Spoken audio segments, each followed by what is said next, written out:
کہ اللہ تعالیٰ خود اپنی ذات کے اعتبار سے ساتوں آسمانوں کے اوپر اپنے عرش پر مستوی ہے، اور اللہ تعالیٰ اپنے علم اور احاطے کے اعتبار سے ہر جگہ ہے۔ هو الذي خلق السماوات والأرض في 6 أيام ثم استوى على العرش يعلم ما يلج في الأرض وما يخرج منها وما ينزل من السماء وما يعرج فيها وهو معكم أينما كنتم والله بما تعملون بصير له ملك السماوات والأرض وإلى الله ترجع الأمور يولد الليل في النهار ويولد النهار في الليل وهو عليم بذات الصدور۔ اللہ ہی تو ہے جس نے آسمانوں اور زمین کو 6 دن میں پیدا کیا، پھر عرش پر بیٹھے۔ وہ خوب جانتے ہیں اس چیز کو جو زمین میں جائے اور جو اس سے نکلے، اور جو آسمان سے نیچے آئے اور جو کچھ چڑھ کر اس میں جائے۔ جہاں کہیں تم ہو وہ تمہارے ساتھ ہے، اور جو تم کر رہے ہو اللہ دیکھ رہے ہیں۔ آسمانوں کی اور زمین کی بادشاہی اللہ ہی کی ہے، اور تمام کام اللہ ہی کی طرف پہنچائے جاتے ہیں۔ وہی رات کو دن میں لے جاتے ہیں اور وہی دن کو رات میں داخل کر دیتے ہیں۔ سینے کے اندر کی پوشیدگیوں کے وہ پورے عالم ہیں۔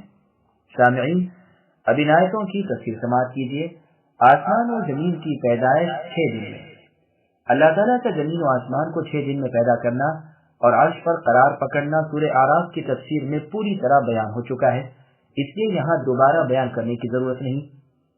اللہ کو بخوبی علم ہے کہ کس قدر بوندیں بارش کی زمین میں گئیں، کتنے دانے زمین میں پڑے اور کیا چارے پیدا ہوئے، کس قدر کھیتیاں ہوئی، کتنے ہی پھل کھلے، جیسے اور آیت میں اللہ نے فرمایا عندہ مفاتح الغیب الآیہ، یعنی غیب کی کنجیاں اللہ ہی کے پاس ہیں جنہیں بجز اللہ کے سوا کوئی اور نہیں جانتا۔ وہ خشکی اور تری کی تمام چیزوں کے عالم ہے۔ کسی پتے کا گرنا بھی اللہ کے علم سے باہر نہیں۔ زمین کی اندھیریوں میں پوشیدہ دانہ اور کوئی تر و خشک چیز ایسی نہیں جو کھلی کتاب میں موجود نہ ہو۔ اسی طرح آسمان سے نازل ہونے والی بارش، اولے اور برف اور تقدیریں اور احکام جو بذریعے برتر فرشتوں کے نازل ہوتے ہیں، سب اللہ کے علم میں ہیں۔ سورہ بقرہ کی تفسیر میں گزر چکا ہے کہ اللہ کے مقرر کردہ فرشتے بارش کے ایک ایک قطرے کو اللہ کی بتلائی ہوئی جگہ میں پہنچا دیتے ہیں۔ آسمان سے اترنے والے فرشتے اور اعمال بھی اللہ کے وسیع علم میں ہیں، جیسا کہ صحیح مسلم میں ہے۔ رسول اللہ صلی اللہ علیہ وسلم نے فرمایا، رات کے اعمال دن سے پہلے اور دن کے اعمال رات سے پہلے اللہ کے حضور میں پیش کیے جاتے ہیں۔ اللہ تعالیٰ تمہارے ساتھ ہے، یعنی تمہارے نگہبان ہیں، تمہارے اعمال و افعال کو دیکھ رہے ہیں، جیسے بھی ہو جو بھی ہو، اور تم بھی خواہ خشکی میں خواہ تری میں ہو، راتیں ہو یا دن ہو، تم گھر میں ہو یا جنگل میں ہو، ہر حالت میں اللہ کے علم کے لیے یکساں ہر وقت اللہ کی نگاہیں اور اللہ کا سننا تمہارے ساتھ ہے۔ تمہارے کلمات اللہ تعالیٰ سنتے رہتے ہیں، تمہارا حال اللہ تعالیٰ دیکھتے رہتے ہیں، تمہارے چھپے کھلے کا اللہ کو علم ہے، جیسے اللہ نے فرمایا کہ اللہ سے جو چھپنا چاہے اس کا وہ فعل فضول ہے، بھلا ظاہر و باطن بلکہ دلوں کے ارادے تک سے اللہ واقفیت رکھتے ہیں، ایسے اللہ سے بھلا تم کیسے چھپ سکتے ہو۔ اور آیت میں ہے، پوشیدہ باتیں ظاہر باتیں راتوں کو دن کو جو بھی ہوں سب اللہ پر روشن ہے، سچ ہے، وہی رب ہے، وہی معبود برحق ہے۔ صحیح بخاری میں صحیح مسلم میں ہے کہ جبرائیل علیہ السلام کے سوال پر رسول اللہ نے فرمایا، احسان یہ ہے کہ تو اللہ کی عبادت اس طرح کرے کہ گویا تو اللہ کو دیکھ رہا ہے، بس اگر تو اللہ کو نہیں دیکھ رہا تو وہ تو تجھے دیکھ رہے ہیں۔ رسول اللہ صلی اللہ علیہ وسلم کا ارشاد ہے، جس نے 3 کام کر لیے اس نے ایمان کا مزہ اٹھا لیا، اللہ ایک کی عبادت کی اور اپنے مال کی زکوٰۃ ہنسی خوشی راضی رضامندی سے ادا کی، جانور اگر زکوٰۃ میں دینے ہیں تو بوڑھے بیکار دبلے پتلے اور بیمار نہ دیے بلکہ درمیانہ راہ اللہ نے دیا، اور اپنے نفس کو پاک کیا۔ اس پر ایک شخص سے سوال کیا کہ اللہ کے رسول، نفس کو پاک کرنے کا کیا مطلب ہے؟ رسول اللہ نے فرمایا، اس بات کو دل میں محسوس کرے اور یقین و عقیدہ رکھے کہ ہر جگہ اللہ تعالیٰ اس کے ساتھ ہے، یعنی اپنے علم کے اعتبار سے۔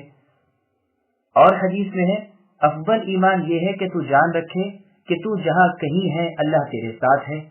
امام احمد رحمہ اللہ اکثر ان 2 شعروں کو پڑھتے رہتے تھے، اذا ما خلوت الدهر يوما فلا تقل خلوت ولكن قل علي رقيب ولا تحسبن الله يغفل ساعة ولا أن ما يخفى عليه يغيب. یعنی جب تو بالکل تنہائی اور خلوت میں ہو اس وقت بھی یہ نہ کہہ کہ میں اکیلا ہی ہوں، بلکہ کہتا رہ کہ تجھ پر ایک نگہبان ہے یعنی اللہ تعالیٰ. کسی گھڑی بھی اللہ تعالیٰ کو بے خبر نہ سمجھ اور مخفی سے مخفی کام کو اللہ پر مخفی نہ جان. پھر آگے اللہ فرماتے ہیں کہ دنیا اور آخرت کے مالک اللہ تعالیٰ ہی ہیں، جیسے اور آیت میں فرمایا وَإِنَّ لَنَا لَلْآخِرَةَ وَالْأُولَى، اور دنیا اور آخرت کی ملکیت ہماری ہی ہے. اللہ کی تعریف اس بادشاہت پر بھی کرنی ہمارا فرض ہے. اللہ تعالیٰ فرماتے وَهُوَ اللَّهُ لَا إِلَٰهَ إِلَّا هُوَ لَهُ الْحَمْدُ فِي الْأُولَى وَالْآخِرَةِ، یعنی وہی معبود برحق اللہ ہے اور وہی لائق حمد و ثنا ہے دنیا میں بھی اور آخرت میں بھی. اور آیت میں ہے اللہ کے لیے تمام تعریفیں ہیں جس کی ملکیت میں آسمان و زمین کی تمام چیزیں ہیں، اور اللہ ہی کی حمد ہے آخرت میں، اور اللہ تعالیٰ علم والے ہیں اور خبردار ہیں. پس ہر وہ چیز جو آسمان و زمین میں ہے اللہ کی بادشاہت میں ہے. ساری آسمان و زمین میں مخلوق اللہ کی غلام اور اللہ کی خدمت گزار اور اللہ کے سامنے پست و عاجز ہے. جیسے اللہ تعالیٰ نے فرمایا ان کل من فی السماوات والارض الا آتی الرحمن عبدا، یعنی آسمان و زمین کی کل مخلوق رحمان کے سامنے غلامی کی حیثیت میں بروز قیامت پیش ہونے والی ہے. ان سب کو اللہ نے گھیر رکھا ہے اور سب کو ایک ایک کر کے گن رکھا ہے. اللہ ہی کی طرف تمام امور لوٹائے جاتے ہیں. اپنی مخلوق میں جو چاہے اللہ تعالیٰ حکم دیتے ہیں.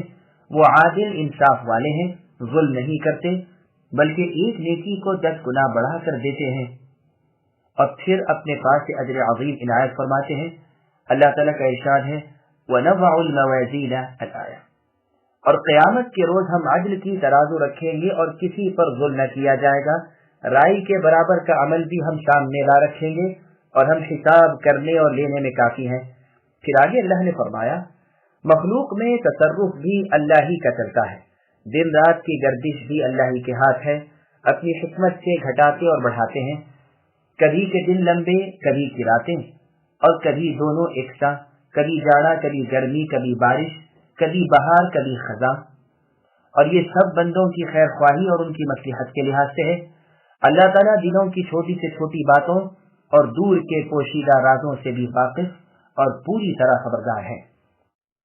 آمنوا بالله ورسوله وأنفقوا مما جعلكم مستخلفين فيه فالذين آمنوا منكم وأنفقوا لهم أجر كبير وما لكم لا تؤمنون بالله والرسول يدعوكم لتؤمنوا بربكم وقد أخذ ميثاقكم إن كنتم مؤمنين هو الذي ينزل على عبده آيات بينات ليخرجكم من الظلمات إلى النور وإن الله بكم لرؤوف رحيم وما لكم ألا تنفقوا في سبيل الله ولله ميراث السماوات والأرض لا يستوي منكم من أنفق من قبل الفتح وقاتل أولئك أعظم درجة من الذين أنفقوا من بعد وقاتلوا وكلا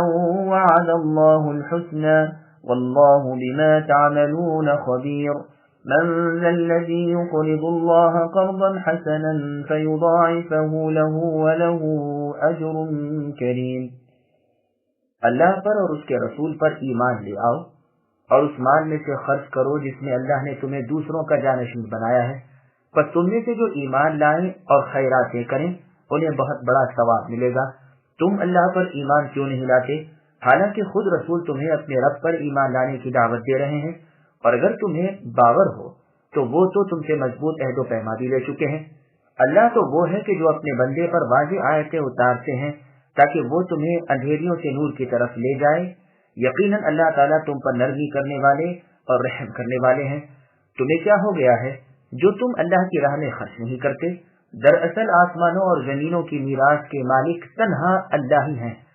تم میں سے جن لوگوں نے فتح سے پہلے اللہ کی راہ میں دیا ہے اور جہاد کیا ہے وہ دوسروں کے برابر نہیں بلکہ ان سے بہت بڑے درجے کے ہیں جنہوں نے فتح کے بعد خیراتیں دی اور جہاد کیے ہیں. ہاں بھلائی کا وعدہ تو اللہ تعالیٰ کا ان سب سے ہے، جو کچھ تم کر رہے ہو اللہ اس سے خبردار ہے۔ کوئی ہے جو اللہ تعالیٰ کو اچھی طرح قرض کے طور پر دے، پھر اللہ تعالیٰ اسے اس کے لیے بڑھاتے چلے جائیں اور اس کا پسندیدہ اجر ثابت ہو جائے۔ سامعین اب آیتوں کی تفصیل سماعت کیجیے۔ اللہ اور رسول صلی اللہ علیہ وسلم پر ایمان لاؤ۔ اللہ تبارک و تعالی اپنے اوپر اور اپنے رسول کے اوپر ایمان لانے اور اس پر مضبوطی اور ہمیشگی کے ساتھ جم کر رہنے کی ہدایت فرماتے ہیں، اور اپنی راہ میں خیرات کرنے کی رغبت دلاتے ہیں۔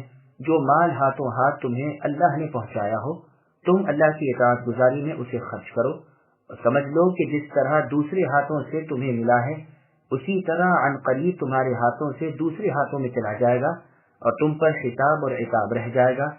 اور اس میں یہ بھی اشارہ ہے کہ تیرے بعد تیرا وارث ممکن ہے کہ نیک ہو اور وہ تیرے ترکے کو میری راہ میں خرچ کر کے مجھ سے بہت نزدیکی حاصل کرے، اور ممکن ہے وہ بد ہو اور اپنی بدمستی اور سیاہکاری میں تیرا اندوختہ فنا کر دے اور اس کی بدیوں کا باعث تو بنے، نہ تو چھوڑتا نہ وہ اڑاتا۔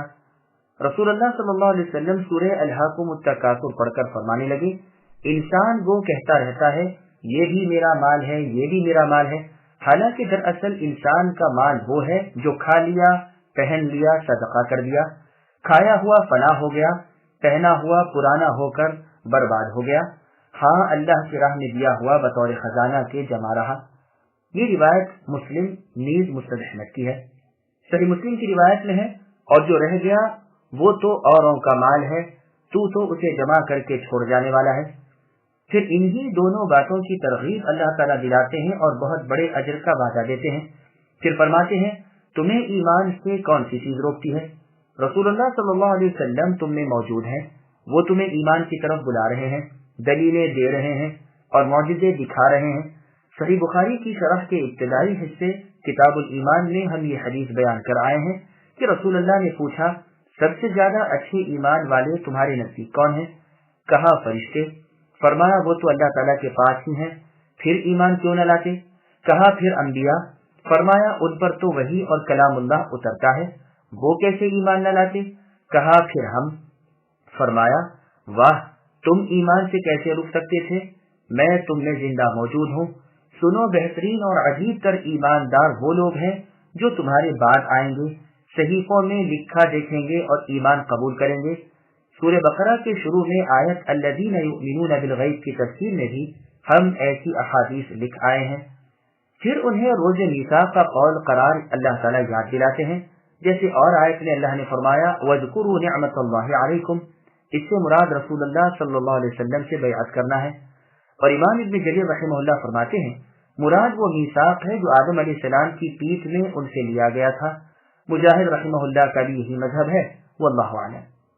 وہ اللہ جو اپنے بندے پر روشن حجتیں اور بہترین دلائل اور عمدہ تر آیتیں نازل فرماتے ہیں تاکہ ظلم و جہل کی گھنگور گھٹاؤں اور رائے قیاس کی بدترین اندھیریوں سے تمہیں نکال کر نورانی اور روشن اور تاک و سیدھی رائے حق پر لا کھڑا کر دے۔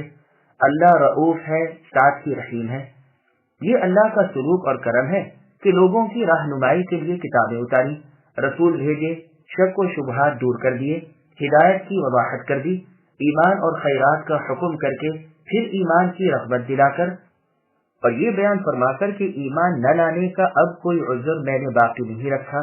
پھر صدقات کی رغبت دلائی اور فرمایا میری راہ میں خرچ کرو اور فقیری سے نہ ڈرو، اس لیے کہ جس کی راہ میں تم خرچ کر رہے ہو وہ اللہ تعالیٰ زمین و آسمان کے خزانوں کے تن تنہا مالک ہیں، عرش و کرسی اللہ ہی کی ہے، اور وہ تم سے اس خیرات کے بدلے کا وعدہ کر چکے ہیں۔ اللہ تعالیٰ فرماتے ہیں وَمَا أَنفَقْتُم مِّن شَيْءٍ فَهُوَ يُخْلِفُهُ وَهُوَ خَيْرُ الرَّازِقِينَ، یعنی تم جو کچھ اللہ کی راہ میں دو گے اس کا بہترین بدلہ اللہ تعالیٰ تمہیں دیں گے، اور روزی رساں در حقیقت اللہ تعالیٰ ہی ہیں۔ نیز اللہ فرماتے ہیں ما عندکم ینفد وما عند اللہ باق، یہ فانی مال تم خرچ کرو گے وہ اپنے پاس کا ہمیشی والا مال تمہیں دیں گے۔ توکل والے خرچ کرتے رہتے ہیں اور مالک عرش انہیں تنگی ترشی سے محفوظ رکھتے ہیں۔ انہیں اس بات کا اعتماد ہوتا ہے کہ ہمارے فی سبیل اللہ خرچ کردہ مال کا بدلہ دونوں جہاں میں ہمیں قطعاً مل کر رہے گا انشاءاللہ۔